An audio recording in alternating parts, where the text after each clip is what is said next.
sa aming pamangkin na mabait at talagang masipag sa nag-aaral. Maka-Diyos, congratulations sa iyo, Daijin. Alam kong hindi madali ang iyong journey.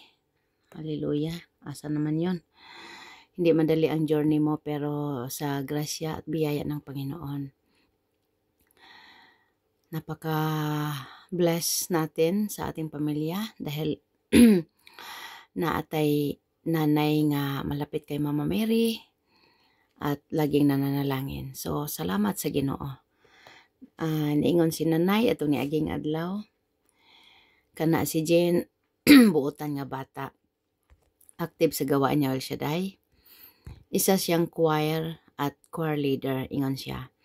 Niyon pa si nanay nga asa kuno tong na ay youth gathering, uban kuno sila ni tatay. Suportado sa mga gathering sa gawain ni El Shaddai ang iyang lola ug lolo. Bagamat wala na si tatay diri sa kalibutan, pero I know nakita ni tatay ang imuhang kalampusan, Daijin.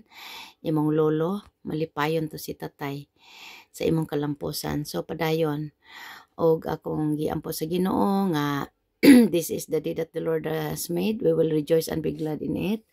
Napadayon ang kalampusan sa imong kinabuhi, inubanan sa grasya sa Ginoo ug Dios nun nga kalampusan. Tagaan ka ni Lord og maayong future nga kinabuhi, magaan nga kinabuhi nga anaa uban ang Ginoo. Again, Daijin, congratulations. We are very, very proud of you. Hindi madali ang imong laban, hindi madali ang imong pagsasacrifice. Believe ko nimo kay gipa-eskwela nimo imong kagalingon. Ikaw mismo ang nagpa-eskwela bilang scholar. So, biniyayaan, ginamit ng Panginoon, gigamit sa Ginoo ang gobyerno para ikaw ay matustusan kay lagi wala man lagi tay kinap nga kwarta. Oo, so salamat sa Ginoo sa iyang mga pamaagi, Daijin. Salamat pod sa imuhang pagpadayon, pagpaningkamot sa kabila ng maraming mga pagsubok nga imong gigian. Salamat sa Dios.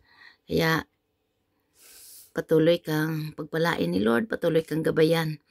At ngayon ay dahil nakamtan mo na ang imuhang pangandoy nga himo ka na nga Bachelor of Science in Midwifery. Nawa dalangin ko sa Panginoon, bibigyan ka ni Lord ng magiging kabiak mo sa buhay na Diyos nun ug malipayon ang imuhang kaugmaon uban sa imuhang maayong future nga pamilya nga ihatag sa Ginoo sa imuha. And that's my prayer. Okay? God bless you. God bless. We love you. And keep God in your heart.